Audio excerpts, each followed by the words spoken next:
Bismillahirrahmanirrahim. Assalamu alaikum to all the aspirants. Welcome to Learn with Iqra Aslam. Students, in previous video, we have discussed all the important exam questions of chapter number 3, Dark They Were and Golden Eyed. And in today's video, we are going to discuss important synonyms, translation paragraphs, and punctuation exercise. Let's move to the first slide. So the first word is rust. Rust का मतलब होता है जंग लगना और इसका synonym है rot. अनबिडन जिसका मतलब है बिन बुलाया और इसका सिनोनिम है अनइनवाइटेड। प्राउलिंग अप इसका मतलब है घूमना फिरना और इसका सिनोनिम है मूविंग अबाउट। म्यूज्ड सोचना और सिनोनिम है थॉट। डिसमे इसका मतलब है मायूसी और इसका सिनोनिम है ग्लूम। वर्ल्ड अवे तेजी से जाना, इसका सिनोनिम है मूव्ड अवे। डिसॉल्व खात्मा या किसी चीज़ का घुल जाना और इसका सिनोनिम है एंड। नेक्स्ट वर्ड है होलर्ड, इसका मतलब होता है शोर करना, सिनोनिम है शाउटेड। ब्लूप्रिंट्स इसका मतलब है खाका और सिनोनिम है स्केचेस। ड्रेंच्ड यानी भीगा हुआ, सिनोनिम है सोक्ड। फ्लेक अवे ख़त्म कर देना, डिस्ट्रॉय। नेक्स्ट वर्ड है बल्जिंग पॉप यानी कि चटखने की आवाज़ और इसका सिनोनिम है एक्सप्लोसिव साउंड। नेक्स्ट वर्ड है सबमर्ज्ड जिसका मतलब है तहलील हो जाना और इसका सिनोनिम है ड्राउन्ड या फिर absorbed. Next word is plague, इसका मतलब है वबा और इसका सिनोनिम है एपिडेमिक। अबैंडन्ड यानी वीरान और इसका सिनोनिम है deserted. Next word is stranded. Stranded का मतलब है कहीं पर फंस जाना और इसका सिनोनिम है ग्राउंडेड। विकर, विकर का मतलब है बांस और सिनोनिम है केन। स्लेंडर यानी दुबली पतली और इसका सिनोनिम है स्लिम। फ्लिम्सी यानी कमज़ोर और इसका सिनोनिम है फ्रेजाइल। नोशन जिसका मतलब है ख्याल और इसका सिनोनिम है idea. Next word is stumbled जिसका मतलब है लड़खड़ाना और इसका सिनोनिम है staggered. Next word is rescue यानी बचाना और इसका सिनोनिम है सेव। रिडिकुलस यानी मज़हिका खेज़ और इसका सिनोनिम है सिली। ब्लेजिंग जलती हुई और इसका सिनोनिम है बर्निंग। सपर टाइम यानी रात का खाना या रात के खाने का वक्त और इसका सिनोनिम है डिनर टाइम। पील यानी ऊपर की सतह का उतरना, इसका सिनोनिम है शेड। टेपेस्ट्रीज कशीदाकारी किया हुआ मोटा कपड़ा और इसका सिनोनिम है ड्रैपरी। नोडेड यानी हाँ में सर हिलाना और इसका सिनोनिम है एफर्मेशन।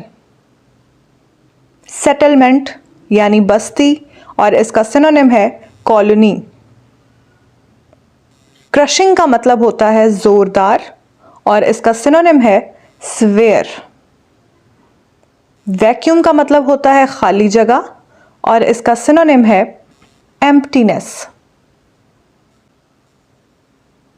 तो स्टूडेंट्स ये थे इंपॉर्टेंट सिनोनिम्स। अब दूसरे पार्ट में हम डिस्कस करेंगे ट्रांसलेशन पैराग्राफ्स को। तो फर्स्ट पैराग्राफ को देखते हैं।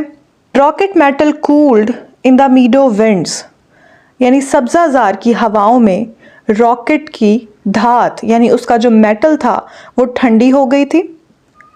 Its lid gave a bulging pop. Lid कहते हैं उसके ढक्कन को या उसके ढांचे को, और बल्जिंग पॉप, जैसे कि हमने प्रीवियस पार्ट में इंपॉर्टेंट सिनोनिम्स में ये वर्ड डिस्कस किया है, इसको कहते हैं चटकने की आवाज़। तो उसका ढांचा एक चटकदार आवाज़ से खुल गया था। फ्रॉम इट्स क्लॉक इंटीरियर, उसके अंदरूनी हिस्से से stepped a man, a woman and 3 children, एक आदमी, एक औरत और 3 बच्चे बाहर आते हैं। The other passengers world away, world away का मतलब भी हम पहले डिस्कस कर चुके हैं, जिसका मतलब होता है तेज़ी से जाना। तो बाकी के जो मुसाफिर थे वो तेज़ी से चले गए अक्रॉस द मार्शन मीडो, सब्जा जार के अतराफ में। लीविंग द मैन अलोन, उस आदमी को तन्हा छोड़ दिया अमंग हिज फैमिली, उसके ख़ानदान के साथ। The man felt his hair flutter, flutter का मतलब होता है तैरना, हवा में मुअल्लक हो जाना या लहराना। तो आदमी को उसके बाल लहराते हुए महसूस हुए। And the tissues of his body, और उसके जिस्म के रेशे ड्रॉ टाइट, तन गए थे। As if he were standing at the centre of a vacuum, जैसे वो किसी खाली जगह पर या किसी खला के दरमियान खड़ा हो। His wife before him seemed almost two world away in smoke, उसकी बीवी धुएं में तकरीबन गुम होती हुई महसूस हो रही थी। Children small seeds might at any instant be sown to all the Martian climes, और उसके बच्चे किसी भी लम्हे मरीख की सरजमीन पर नन्हे बीजों की तरह दफन हो सकते थे।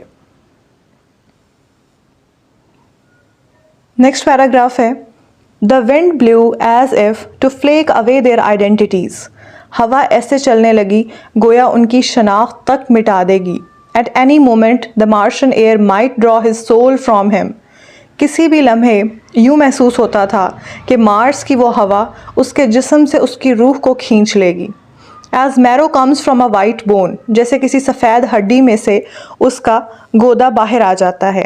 He felt submerge in a chemical that could dissolve his intellect and burn away his past, उसने यूँ महसूस किया जैसे वो किसी ऐसे कीमियाई मादे में डूबा हुआ है जो उसकी अक्ल को ख़त्म करके उसके माजी को जला सकता था।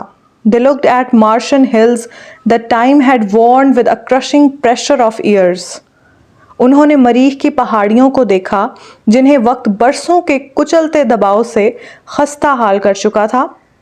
They saw the old cities, उन्होंने पुराने शहरों को देखा, lost in their meadows, उन सब्ज़ाज़ारों में, lying like children's delicate bones, जैसे कोई बच्चों की नाजुक सी हड्डियां हों, among the blowing lakes of grass, उस लरसती हुई घास की झीलों में। Chin up Harry, said his wife.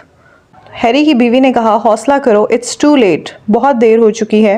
We have come over 60 million miles, हम 60 मील से ज़्यादा का फासला तय करके आ चुके हैं। The children with their yellow hair, वो बच्चे जिनके बाल सुनहरे थे, hold at the deep dome of Martian sky, वो गुंबद नुमा उस गहरे आसमान की तरफ, उस मार्स के आसमान की तरफ देख कर चिल्लाते हैं। देयर वॉज नो आंसर, कोई जवाब नहीं आता, but the racing his of wind through the stiff grass, सिवाय घास में चलती हुई हवा की तेज सनसनाहट के।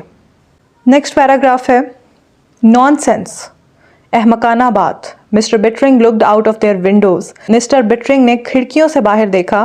We are clean decent people, हम नफीस और उम्दा लोग हैं। He looked at his children, उसने अपने बच्चों की जानिब देखा। All dead cities have some kind of ghost in them, तमाम तबाहशुदा शहरों में किसी न किसी किस्म के साए होते हैं। मेमोरीज आई मीन, मेरा मतलब है यादें। ही स्टेयर्ड एट द हिल्स, उसने पहाड़ियों की तरफ गौर से देखा। यू सी अ स्टेयरकेस, आप सीढ़ियों को देखते हैं। And you wonder what Martians look like climbing it, और आप सोचते हैं कि मार्स के लोग जब इन पर चढ़ते होंगे तो कैसे दिखाई देते होंगे। You see Martian paintings and you wonder what the painter was like, आप मरीख पर बनी हुई तस्वीरें देखते हैं और सोचते हैं कि मुसव्विर कैसा था। You make a little ghost in your mind, तो आपके जहन में एक छोटी सी ख्याली शक्ल बन जाती है। अ मेमोरी, एक याद। इट्स क्वाइट नेचुरल, जो कि आम बात है। इमेजिनेशन, ये एक तखय्युल है। ही स्टॉप्ड, वो रुकता है। You haven't been prowling up in those ruins have you, कहीं तुम उन खंडरात में घूमते फिरते तो नहीं रहे हो? क्या तुम रहे हो? नो पापा, David looked at his shoes. तो डेविड ने अपने जूतों की तरफ देखते हुए कहा, नहीं पापा। नेक्स्ट पैराग्राफ है, for a long time there was only the sound of wind in the late afternoon. तो बहुत देर तक वहाँ सिर्फ हवा की आवाज़ आती रही। लेट आफ्टरनून यानी दोपहर के वक्त। अलोन थॉट बिटरिंग, बिटरिंग ने सोचा अकेले। ओनली 1,000 ऑफ अस हियर, हम में से सिर्फ 1,000 यहाँ पर हैं। नो वे बैक, और जाने का कोई रास्ता नहीं। नो वे, कोई रास्ता नहीं, कोई रास्ता नहीं। Sweat poured out from his face and his hands and his body, और उसके चेहरे, उसके हाथों और उसके जिस्म पर पसीना फूटने लगा। He was drenched in the hotness of his fear. वो मुकम्मल तौर पर डूब चुका था या भीग चुका था अपने उस खौफ की शिद्दत में। He wanted to strike Laura. वो लॉरा को मारना चाहता था। Cry, चीखना चाहता था। No, you are lying. नहीं, तुम झूठ बोलती हो। The rockets will come back. Rocket वापस ज़रूर आएंगे। Instead, मगर उसकी बजाय, He stroked Laura's head against him. उसने लॉरा को अपने साथ लगाकर उसका सर थपथपाया। And said, और कहा, The rockets will get through someday. एक ना एक दिन रॉकेट ज़रूर आएंगे। नेक्स्ट पैराग्राफ है, Harry I got a whole load of metal and some blueprints. Harry मेरे पास बहुत ज़्यादा मिकदार में धात और कुछ खाके हैं। ब्लूप्रिंट्स कहते हैं नक्शा जात को या खाके को। You want to work in my metal shop on a rocket, you are welcome. अगर तुम मेरी धात की दुकान पर रॉकेट के सिलसिले में काम करना चाहते हो तो खुश आमदीद। I will sell you that metal for $500। मैं वो सारी धात तुम्हें $500 में फ़रोख्त कर दूंगा। You should be able to construct a right pretty rocket if you work alone in about 30 years. और अगर तुम उस रॉकेट को बनाने के लिए अकेले काम करो तो तकरीबन 30 साल में तुम एक अच्छा रॉकेट ज़रूर बना लोगे। नेक्स्ट पैराग्राफ है, summer burned the canals dry. मौसम गर्मा में नहरें जलकर खुश्क हो गईं। Summer moved like flame upon the meadows. और मौसम गर्मा ने सब्ज़ाज़ारों को आग की तरह लपेट में ले लिया। In the empty earth settlement, खाली ज़मीनी बस्ती में, the painted houses flaked and peeled, रंग किए हुए मकानात की तहें उतर गईं। Rubber tyres upon which children had swung in the backyards, रबड़ के वो टायर जिन पर बच्चे पिछले सहन में झूले लिया करते थे, हंग सस्पेंडेड, मुअल्लक खड़े थे, लाइक स्टॉप्ड क्लॉक पेंडुलम्स, दीवार गिर घड़ियों के पेंडुलम की तरह, इन द ब्लेजिंग एयर, उस दहकती हुई हवा में। नेक्स्ट पैराग्राफ है, द टाउन इज एम्प्टी, कस्बा खाली है, but we found the native life in the hill side, लेकिन हमें कुछ मुकामी लोग मिले हैं पहाड़ियों में।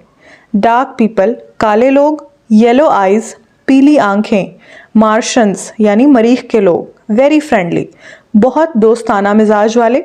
We talked a bit not much, हमने थोड़ी सी बात की, बहुत ज़्यादा नहीं। दे लर्न इंग्लिश फास्ट, वो इंग्लिश तेज़ी से सीखते हैं। I am sure our relations will be most friendly with them sir, I am sure, मुझे यकीन है, our relations will be most friendly with them sir, हमारे ताल्लुकात उनसे बहुत अच्छे रहेंगे। डार्क म्यूज द कैप्टन, स्या, कैप्टन ने सोचा। हाउ मैनी, कितने हैं वो? 600 to 800 I would say, living in those marble ruins in the hill sir. तो जनाब मैं कहूँगा 600 से 800 के करीब लोग हैं जो पत्थर के बने उन खंडरात में रहते हैं पहाड़ियों में। टॉल हेल्दी ब्यूटीफुल वुमेन, और उनकी औरतें लंबी सेहतमंद और ख़ूबसूरत हैं।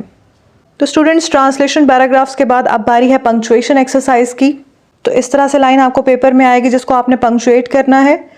सबसे पहले तो आपने देखना ये है कि ये जो कंप्लीट लाइन है ये किसी के वर्ड्स हैं जो कोट किए गए हैं।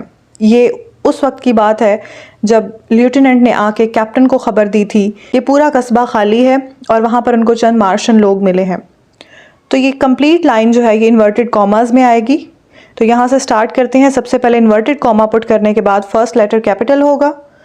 और टाउन के वर्ड में आप देखें कि यहाँ वर्ड की कॉन्ट्रैक्शन है। टाउन इज को मिलाकर लिखा गया है इसलिए यहाँ पर अपॉस्ट्रॉफी पुट करेंगे। द टाउन इज एम्प्टी, और इसके बाद कॉन्वर्सेशन में गैप है तो यहाँ पर कॉमा पुट करेंगे। We found native life in the hills, again एक छोटा सा पॉज है तो यहाँ पर कॉमा आएगा। सर, यहाँ पर जुमला कंप्लीट हो रहा है तो यहाँ पर फुल स्टॉप पुट करेंगे। Dark people, again full stop. Yellow eyes, full stop. अब फुल स्टॉप के बाद क्योंकि फर्स्ट लेटर कैपिटल होता है तो यहाँ पर डी को भी कैपिटल किया जाएगा और वाई को भी, और same goes with Martians. Again full stop. Very friendly, V capital करेंगे और फ्रेंडली के बाद फिर से आएगा full stop. We talked a bit, not much. Again conversation में गैप है तो यहाँ पर कॉमा पुट किया जाएगा और फिर फुल स्टॉप। दे लर्न इंग्लिश फास्ट, वो इंग्लिश तेज़ी से सीखते हैं। तो इंग्लिश का ई कैपिटल होगा यहाँ पे अकॉर्डिंग टू पंक्चुएशन रूल्स, और यहाँ इन्वर्टेड कॉमास को क्लोज करने के बाद आएगा फुल स्टॉप। तो students, chapter number 3 dark they were and golden eyed यहाँ पर ख़त्म हो रहा है। नेक्स्ट वीडियो में हम आएंगे chapter number 4 thank you ma'am की स्टोरी एक्सप्लेनेशन के साथ। Stay tuned.